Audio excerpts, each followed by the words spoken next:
my song. Let's sing it. It's gonna be fucking awesome. Come on, it's gonna be fucking awesome. You know the words. It's gonna be fucking awesome. That's insane. It's gonna be fucking awesome. Hiya, everybody. It is Music Monday, and I've got another great album from another great band. We're following up, like I said I would, with Skid Row and their follow-up album to their self-titled debut. 2 years later came Slave to the Grind, and because of a lot of interesting conversations going on right now about my father, D. Snider, bowing out of the Twisted Sister reunion for health reasons and who they might bring in, and Sebastian's name's been brought up a bunch of times. My name's been brought up, but at the same time, there's been like a little bit of like a, you're better than Sebastian, whatever. Sebastian is fucking incredible.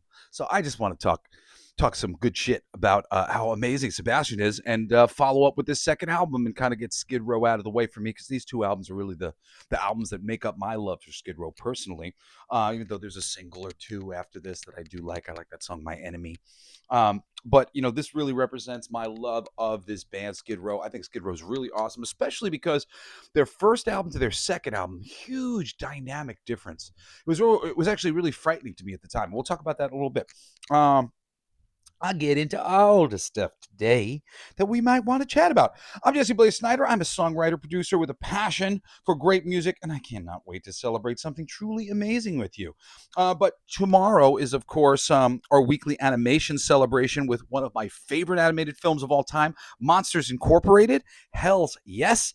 And Wednesday, it's comics with Spider-Man Brand New Day, which was just a really interesting storyline that featured a lot of really brilliant writers working on the book all at once. The comic was coming out weekly or 3 times a month, something like that. And there was a real focus on, just kind of adding to the villains that were there. Some great artists, some great writers. Brand New Day is a great place to start reading if you're a Spider-Man fan. I mean, Ultimate Spider-Man, there are some other good places to go, but I really think that Brand New Day is a great jumping on point for new fans. And even though, you know, they might not be like considered the most classic stories ever, they are great stories, and people who have read them have enjoyed them, especially a lot of the Joe Kelly stuff. And there's a lot of really great people working on those Spider-Man books. Anyway, I always talk a little bit more about the comic books because I would love to encourage you people out there who I know most of you guys never read fucking comic books. Comic books are the greatest medium. Don't think of them as freaking kid shit. It's not kid shit. It's pictures and words, you know, going together. And when that is done elegantly, oh God, comic books are just the greatest medium known to man, because it's like comic books where, not comic books, it's like regular books where you are in control, the reader's in control of the pace, and you get to turn the page and decide if the story continues or not. So you got that with the comics, but you've also got the thing of a picture's worth 1,000 words. In a movie, you could just cut to and, oh my God, picture's worth 1,000 words. Can you see that? But you can do that in a comic book as well as a movie. The turn page of the comic book allows you to cut and boom, there it is. A lot of people associate comic books are all superhero stuff and whatnot. And I'm over the past, bunch of months, I've been giving some of the great places to start reading superhero comics, but I've also been giving all sorts of great jumping on points for non-superhero comic books. Like I talked about Torso, talked about that great book. Did I do The Sword or did I do Girls? I have it on my list. The Luna Brothers book. Luna Brothers, they're so great. They make great stuff. There's just so many non-superhero comic books out there. So like seriously, guys, if you don't read comics, if you're a music person and you come in, give one of these Wednesdays a try. When you see a story or a headline or like something that I'm saying that like, oh, that sounds kind of cool, please, this medium deserves more attention. It's treated like it's for children, but that's just how it's been traditionally used. But the actual medium itself is really incredible. And, you know, if you can just get directed towards any good comic, and that's what I'm doing to you every Wednesday during the week on Coolest Alive, you're really gonna be so glad that you got to engage with some of these works. Okay, my final pitch to all of you people who love music listening here on Monday about how amazing comic books are, and to listen on Wednesday to all of my great recommendations. All right, Thursday we're coming back around because I just watched this recently. I just watched a couple movies that I loved recently with my kids. I've been watching like a bunch of them, like turning them on to some stuff. And I watched The Transporter with my son Grayson, who's like 11, so like perfect age for awesome action movie for those of you who are into The Transporter. So good. Jason Statham. I highly recommend it. We'll be talking about that guy on Thursday. And then for Wildcard Friday, I'm doing kind of a weird one because this was something I grew up like worshiping, idolizing, and I've changed a lot. I've changed a lot, and the atheist agnostic that loved Penn and Teller's bullshit with all his heart still loves Penn and Teller's bullshit with all his heart. And we're going to talk about it on Friday, but I'm going to have to call some bullshit on some of the episodes that they're calling bullshit on, just for fair measure. But I find it such an interesting look into the mind, and the doubting mind, and the rational mind. We're trying to keep ourselves grounded to the ground here on earth, and not fly off the ground, be all crazy.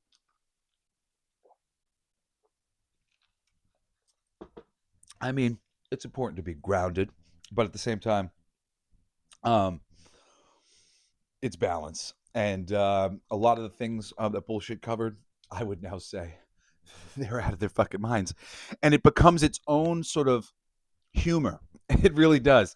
To see somebody who's so gung ho, whatever it is, I'm against it. No, that can't happen. That's not possible. No evidence of that. When you are sitting there like the cat that ate the canary with a lot more information going, you haven't read the book I read. You haven't seen the movie I saw. You haven't done the thing I've done. And that is now, like the case with Penn and Teller when I go back and watch different things occasionally. I find it very humorous. And I love Penn and I love Teller. I think they're wonderful human beings. I've met them personally thanks to, I told you, he was my idol. Penn was an idol. And my father was on Apprentice with him. So I ended up getting to meet him. And usually when I meet people who I really admire, I'm very...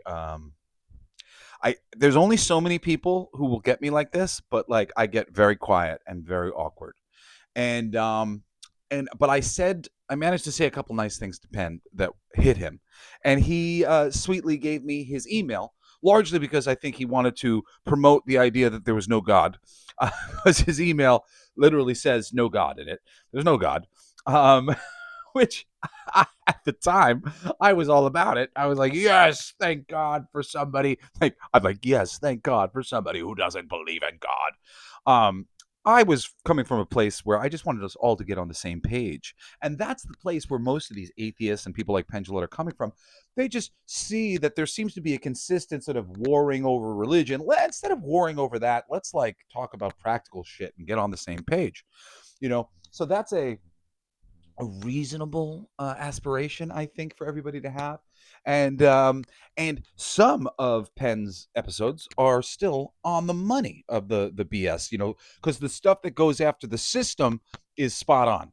But the stuff that goes after a lot of the woo-woo and psychicism and things like that, yeah, take that with a grain of salt. Anyway, Monday I usually like to chat about the week in greater length, just to kind of see it for myself. I see it and visualizing it. The week is coming and it's a glorious, glorious, glorious week.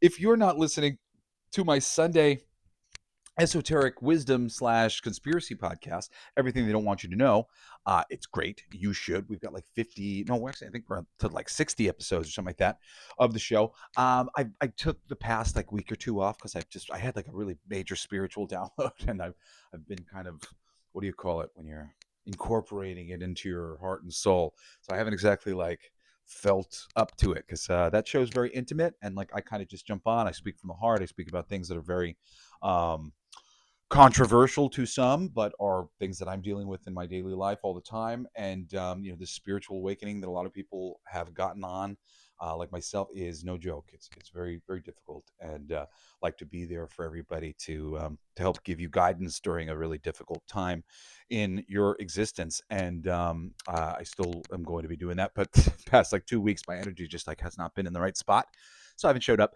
But 60 something episodes, and I'll be there this weekend. This weekend, I think I'm gonna lead us through a visualization to take the steering wheel of the United States of America and the world in general and start accomplishing everything that we want. The veil is thinning. The more powerful consciousnesses on planet Earth, we have an effect. If we think, if we agree, if we are imagining and pushing ourselves towards the brighter future purposefully, we will get there faster. So on Sunday, we're gonna chat about that, and I'm gonna just try to provide a little platform for everybody to think and imagine. And hey man, if I'm wrong, the intention is still just, can we get there faster? Can we think about getting there faster? Don't you think, just as soon as you think, if I think about getting there faster, might I get there faster? It seems possible if we just merely started thinking that it was possible. Also, now back monthly is my music show, All Your Favorite Bands Suck, which I think you would be fucking into because you are here on Music Monday episode of fucking Coolest Alive listening to some Skid Row goodness. So, I imagine you're probably into my show covering all of my favorite bands. There's about 55 episodes. The last episode, or the first episode of the new run that I just started, is Grandson. He's one of my favorite recent artists. Fucking awesome, man. Grandson is such a great artist. Really hard to define. Rock and pop and electronic, ambient. I don't know. There's so many stupid words, and it's just great music. It's great music. Everything that I put on the show, it's just music that I think is great.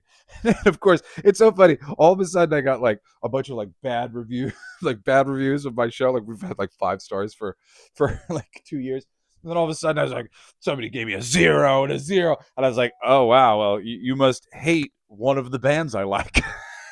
And isn't that so stupid that that's all you have to do in order for somebody to be like, I don't trust this motherfucker anymore. He hates one of the bands I like. I like one of the bands he hates.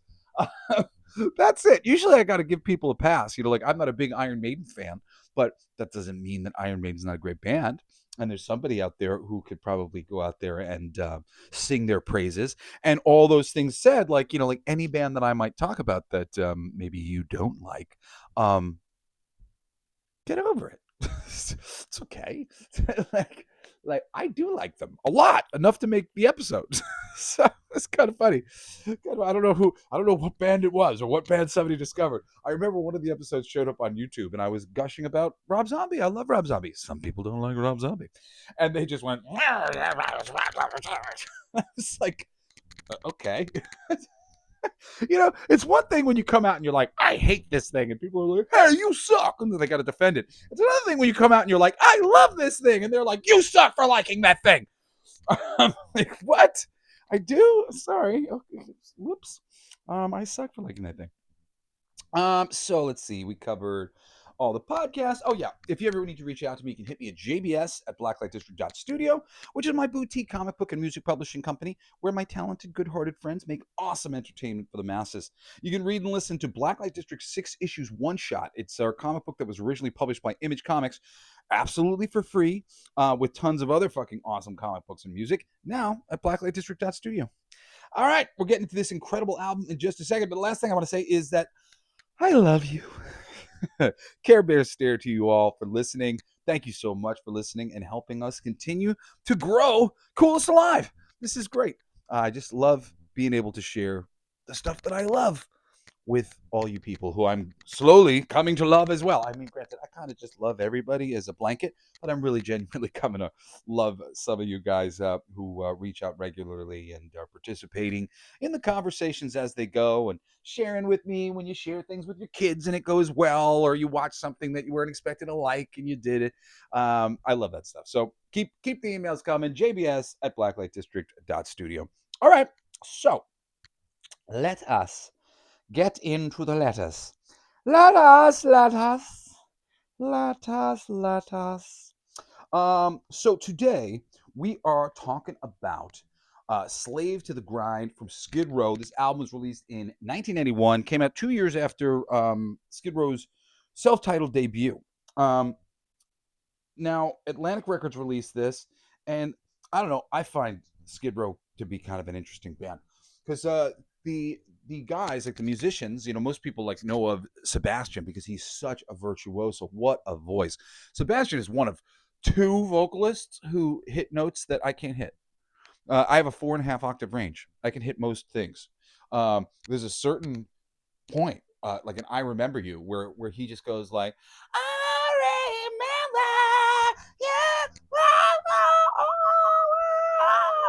there's an ah. It's higher than that. I can't do higher than that. I don't. I've thought about training just so I can say yes. I can also hit that note as well. But I literally get to that note and I go. Uh, there's a similar thing with what's his name, Steven Tyler, on songs like "What It Takes" or something like that. Like, oh my god, there's just a couple notes in that song towards the end where you're just like, just trying to sing like a dolphin, I guess. So Sebastian could sing like a dolphin, and but he was not. And this is a funny thing to say. This is sometimes said about my father and Twisted Sister. He was not technically an original member of Twisted Sister, but my father did become over time the primary songwriter for Twisted Sister. Now, differently with Skid, they are great songwriters. The band Skid Row, and I think this is part of the reason why them and Sebastian keep not locking up to get back into the game, because Sebastian overshadows them so huge because he's a great face, he's handsome and tall, and what a fucking voice, so he really everybody thinks it's the Sebastian show to a certain degree, and all those songs are actually written by the band. Sebastian Bach lead vocals, but you got Dave Snake Sabo on guitar, Scotty Hill guitar, Rachel Bolan on bass, and Rob Afuso on drums. And Sabo, man, he is a talented motherfucker. We covered Skid Row's self-titled album.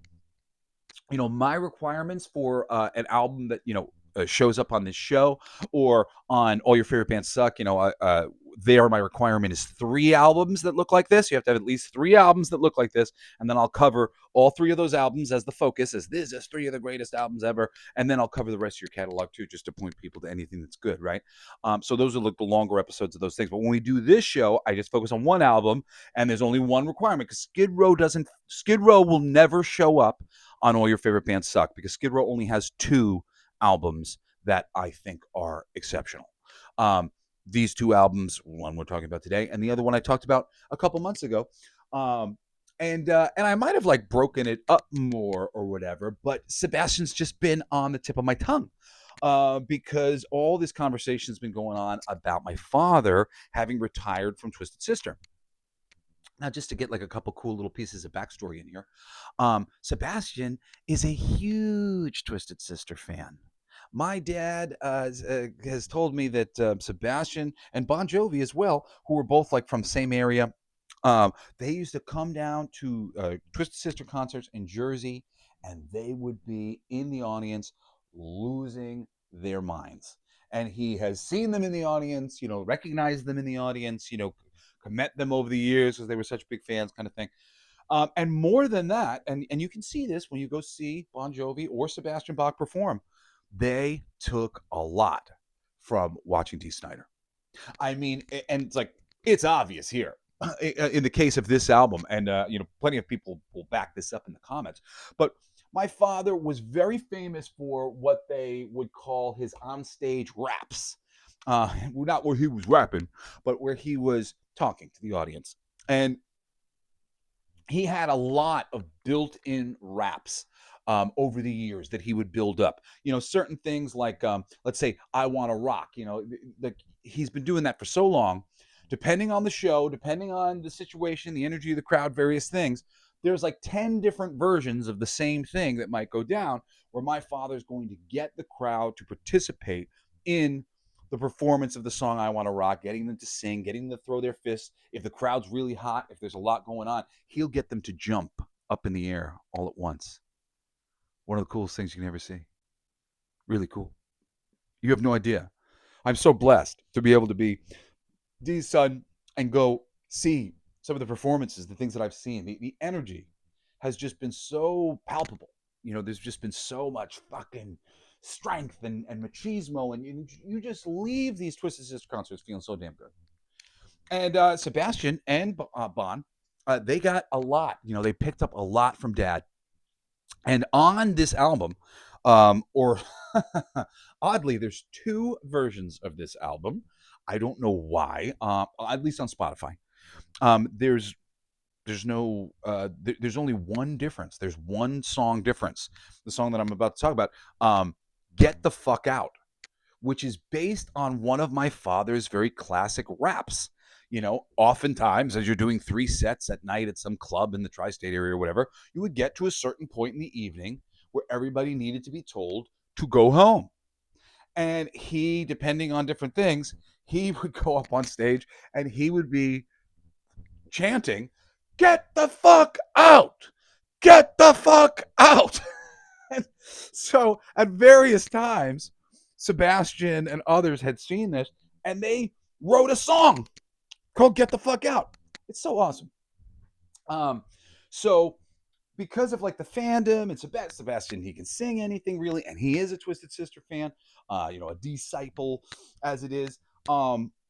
There was, honestly, if you're looking at the room, there's one camp, maybe two camps, and then like a tiny third camp. There was a lot of support for me to go and I don't want to say replace my father. That's not the right word. I don't know. Go and honor my father and continue his legacy, which I would be open to doing. Not forever, but for a moment, just because what an honor. And hell yeah. I love that material. I've been paying attention very closely. I know what he's done. I think I could do a better job than he does. And hear me out 1 second. Because you're like, did you just say you think you could do a better job than your dad does? Yeah, okay, but this is why, right? Check it out. Just listen. Hear me out for a second. I'm a big fan. Big fan. So occasionally, I'm a little disappointed when I would go see him because he would sometimes develop these singing shortcuts, things that he would sing a little bit differently than the album, so that he could just save his voice a little bit and get through the show. And let's just say, when I perform Twisted Sister, I'm trying to like copy the album completely, like 100%. I just want it to sound like the thing that I have sung over and over again. So there is actually a pretty good case for me that, like, not only do I do a really good D, I do a more representative D to the albums than D himself does, because so many of these artists, just like my dad, and it's their prerogative, it's no big deal, but they just go a little bit, they tend to get a little further away from their recordings. I do that sometimes too, with my own stuff, like how I perform it live and how it's recorded. Like, I don't give a shit. But for a fan of Twisted Sister who's heard it a certain way, like, I just always want to hear it like that. So, so times that I've done a lot of his material, and I haven't really done that much, but every now and then I will do a cover or whatever. I always get a lot of compliments because it's very authentic from the perspective of a fan, and I'm a fan. And ultimately, that's why I wanted to do Skid Row today, because Sebastian's a fan, and Sebastian would be honored as well. And and certainly if Twisted Sister got Sebastian Bach or somebody else, what we are celebrating with Twisted Sister is the songwriting of Dee Snider.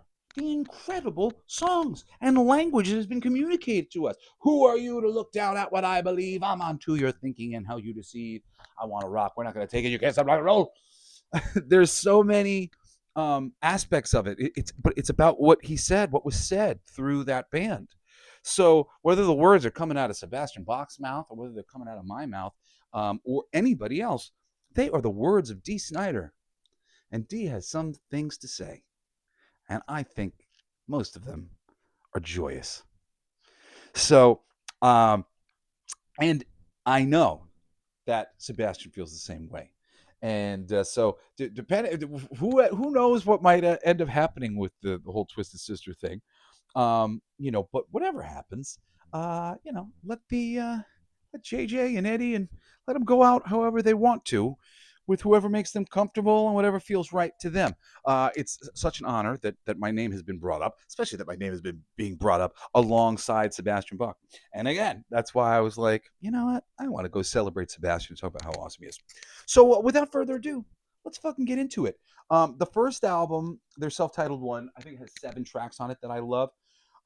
For me, this one's got also 7 tracks on it that I love. you could kind of argue there's 8. I know a lot of people like the last track on the record, Wasted Time. It's kind of a I Remember You-esque song, but it's got nothing on I Remember You as far as I'm concerned. However, the tracks that are on here that are great are so great.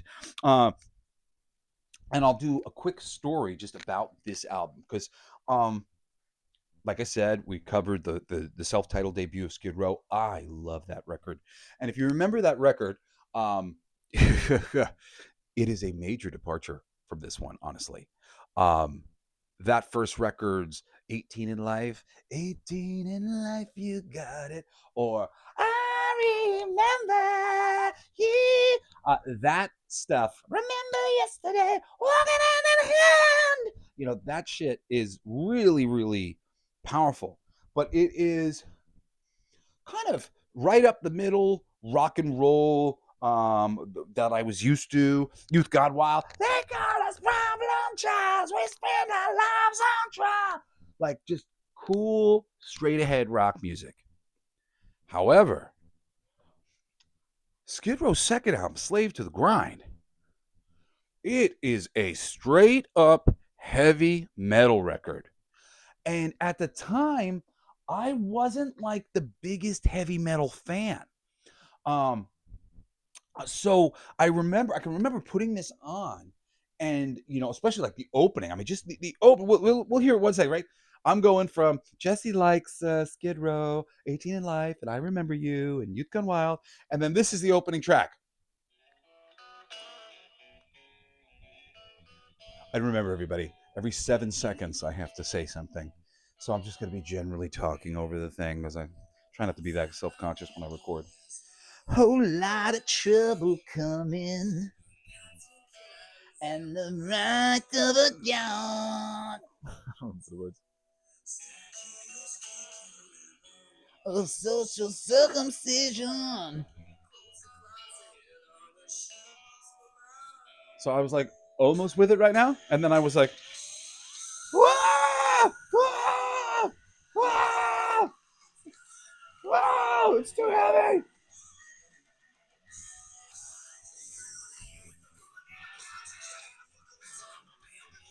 First time I heard this, it scared me away. But a year later, after I got into some heavier bands, like I think I got into 9 Inch Nails and Marilyn Manson. Yeah.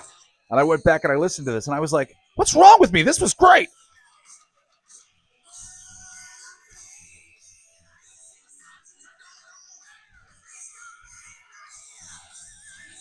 Oh, I'm supposed to talk over this thing. I'm going to get myself in trouble with Spotify again if I just keep.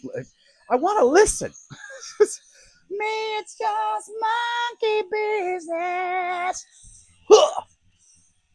Sipping on a bird, monkey business. Don't believe me. Ain't your business. So I didn't even listen very deeply into this album. I don't seem to remember at the time because, like I said, I just was coming off of the other thing and I was expecting it to be similar, and I put it on and I just went, what the hell is this? This is such a different band, but it's awesome. And Monkey Business is a really great example of just what a cool album this is. On that heavy metal front, it is still poppy and melodic and whatnot, but awesome. And I mean, really in particular, become like one of my favorites from the record, Slave to the Grind. This title track, the second track on the record, is excellent. Check this out. Check. I have to talk. Talking over things.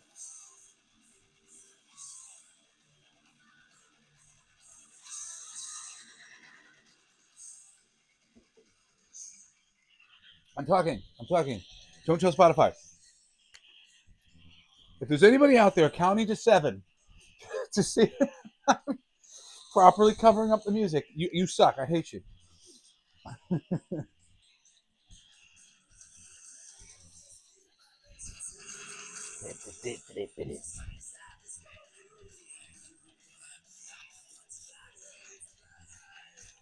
Some low singing being done by Sebastian there.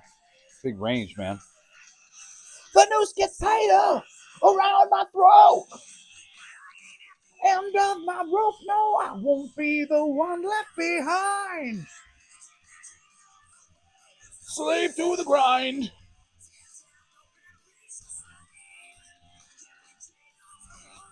Slave to the grind. Slave. Very, very, very cool. So this record is really solid. Monkey Business is cool. Slave to the Grind's cool. The Threat is excellent. That one comes in. Just showing you, just for all you metalheads out there, how much great, like, heavy metal goodness you got going in here. The Threat.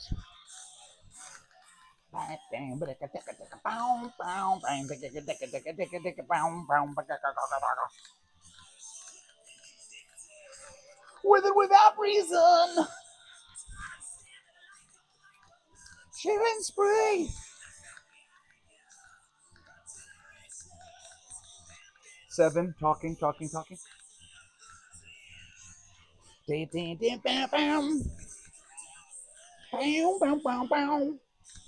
There's something you should realize. It's gonna take more than a brick in the law to make me smile pretty for your wrecking ball. That's a cool line. To make me smile pretty for your wrecking ball. Rescue society. One love. Awesome stuff. So that's The Threat. I just played you like a little clip of track 1, 2, 3 on the album. Then you got Quicksand Jesus, which is okay. I think that sounds all right. Then Psycho Love, which I like quite a bit better. Then you got Get the Fuck Out and Living on a Chain Gang. I'll probably give you a little clip of each one of those. Yeah, all right, let's start with Get the Fuck Out. And remember, this was legit inspired by one of Twisted Sister's performances where Dee Snider was up on stage telling everybody to get the fuck out. Your jokes ain't funny and there's nothing you say I want to hear. The sounding of the door slamming your ass out would be music to my ears. If I can't beat you, then I'm going to beat you to a pulp. So get my TV rising and slam that cartoon Blaze right down your throat. You're standing too close. What the fuck's with you? You ain't my old lady and you ain't a tattoo. No need to vigor. No need to shout. This party's over, so get the fuck out. Get the fuck out! This is awesome.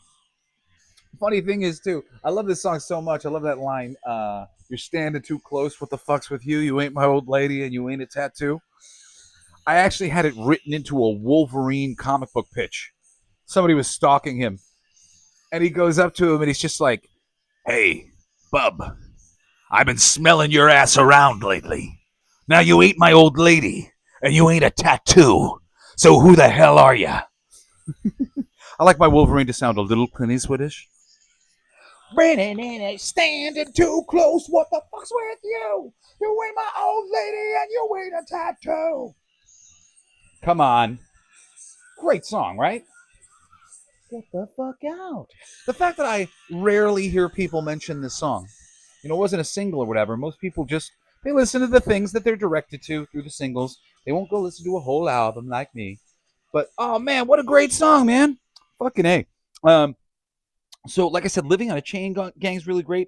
And then the remaining track that I would recommend is the third to last track on the record, Riot Act, which is groovy. And I suppose Wasted Time I would recommend for other people because I do know other people really like Wasted Time. But Wasted Time feels a little bit like a waste of time to me when I am listening to it. But maybe it won't feel that way for you. Just to end us on like a high note or whatever, I'm going to give it a little bit of a Living on a Chain Gang. Oh, wait, hold on. I want to start it. It's got the great opening. Ready? Hold on. All right, ready? 1, 2, go.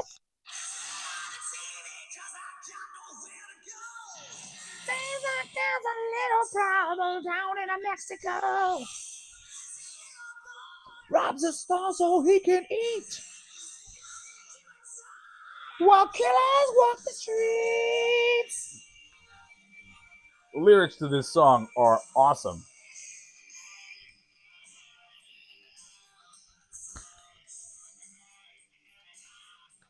Of 7, talking. A hungry politician is the wolf that's at the door, hell-bent on submission and feeding on the poor. We could stare into the sun if we would open up our eyes, but we paint ourselves into a corner colored in white lies. Busted on a rock pile, getting dusted in the heat, shackled to the system, and dragging my feet. Another breakdown, another white knuckled shakedown. Feel like I'm living on a chain gang. I'm riding on a breakdown, a suicidal shakedown. Feels like I'm living on a chain gang. It's really crazy. There's so many people who are like posting old songs going, this person was talking about what's going on right now. So are these people. A con man's intuition can wash your sins away. Send your contribution and he'll save your soul today. What can he know? Has he been through hell and back? He takes the cash and drives it home in a brand new Cadillac, spitting at the guard dog, burning in his wicked deal, screaming down the railroad with no one at the wheel. I'm riding on a breakdown, another white knuckled shakedown. Feel like I'm living on a chain gang. I'm riding on a breakdown, a suicidal shakedown. Feels like I'm living on a chain gang. Faith healing, superstition, cold blooded criminal mind, getting off on high position. Hey, brother, can you spare a dime to get me off this slaughter line? I'm riding on a breakdown, another white knuckled shakedown. Feels like I'm living on a chain gang. Um, these are great and powerful lyrics. And the cover had struck me at the time. And it's funny, even though I was like a little bit intimidated by this record when I first heard it, the cover is really great. It's painting and it's just like all these slaves backed into a corner with like a slave master in the front of them or something. Um, and it's very striking. You know, you kind of immediately recognize like these are people in power and these are other there are some people who have power and there are some people who don't have power. And man, you know, like this whole record is really seems to be about that. The depth of the writing of the Skid Row guys is really incredible. I mean, here they do like a whole takedown of the New World Order essentially, but it's very veiled. But the previous record, you know, 18 in Life is a really good, meaningful story. You know, like first time you hear 18 in Life, and it really connects with you. You know, you'll cry. I remember you. You know, you can get all misty feeling like some of these things when you can connect them to the right people. Youth Gone Wild was just super id, you know, but very like, you know, just meaningfully on the money what it was. And then these songs here on Slave to the Grind are deep. Um, so I told you for some reason on Spotify, at least, there is two versions of this album. And the other version of the album has a replacement song for Get the Fuck Out. And I'm assuming that this is about you know, it's like because it's got curse words in it or whatever. So there's a song called Beggar's Day, and that was the last thing I listened to before I got on to do the podcast. It was pretty good. I saved it. Beggar's Day. So one extra song off of Slave to the Grind, Beggar's Day, and I would recommend that one as well. You know, Skid Row doesn't have the hugest catalog of music. You know, they did. There's an album called Subhuman Race, which was the follow up third record. It has a couple songs on it that I like. I haven't listened to anything since then. I don't know if Sebastian's on those things. I know that they've broken up a while ago. So there's nothing else that I can recommend to you really besides the one song, My Enemy, which I'll actually play you a little clip of it just because this is probably the last time I'm going to cover Skid Row on the show. So I'd love to at least cover this one single that came out of Subhuman Race. And you know, I'm gonna give Subhuman Race another listen one day. But My Enemy, the opening track and single, is great. Check this one out. This is from Subhuman Race.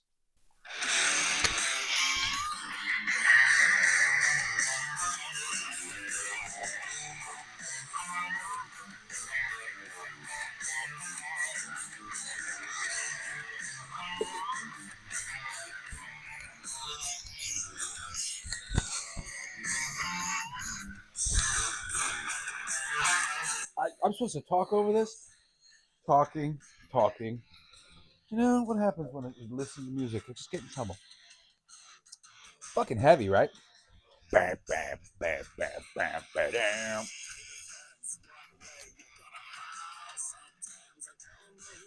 Wow.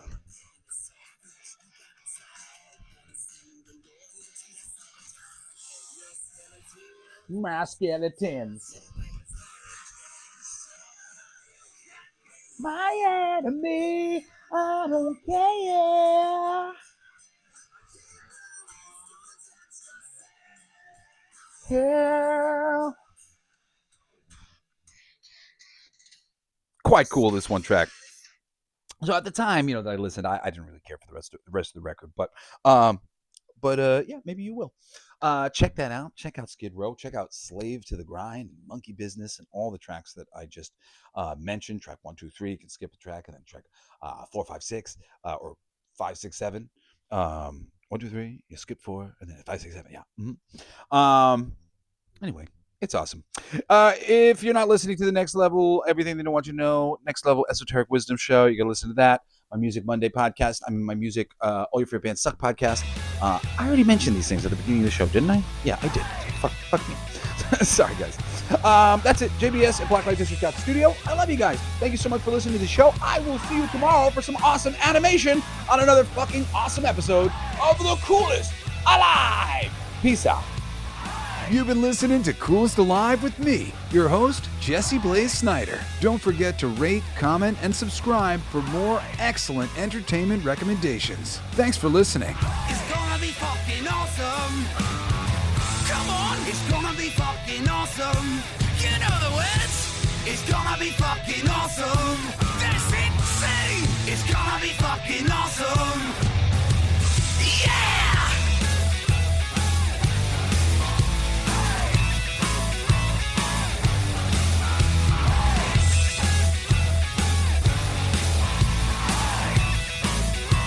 It's my favorite part!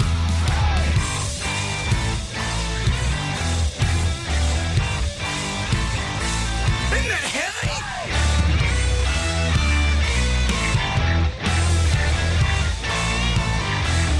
I'll play that! It's gonna be fucking awesome! Coolest alive! It's gonna be fucking awesome! Stay with your tribe! It's gonna be fucking awesome! Revenge of the Geeks! It's gonna be fucking awesome! Week after weeks! It's gonna be fucking awesome! Laughing with you! It's gonna be fucking awesome! And cry sometimes too! It's gonna be fucking awesome! Spelling it out! It's gonna be fucking awesome! Making you shout!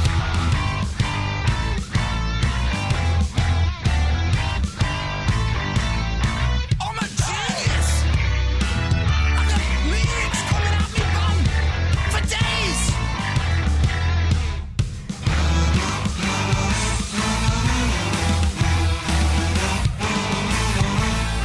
You like that? It's a kazoo solo!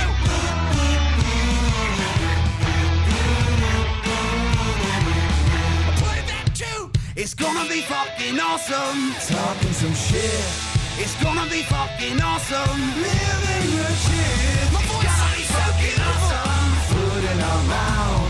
It's gonna be fucking awesome! Get in the mouth! It's gonna be fucking awesome! Tell all your friends! It's gonna be fucking awesome! Call right or text! It's gonna be fucking awesome! Raising the bar! It's gonna be fucking awesome! Straight to the stars! It's gonna be fucking awesome! It's starting soon! Straight to the top! Awesome! Passing the moon! It's gonna be fucking awesome! On with the show! It's gonna be fucking awesome! Ready, set, go!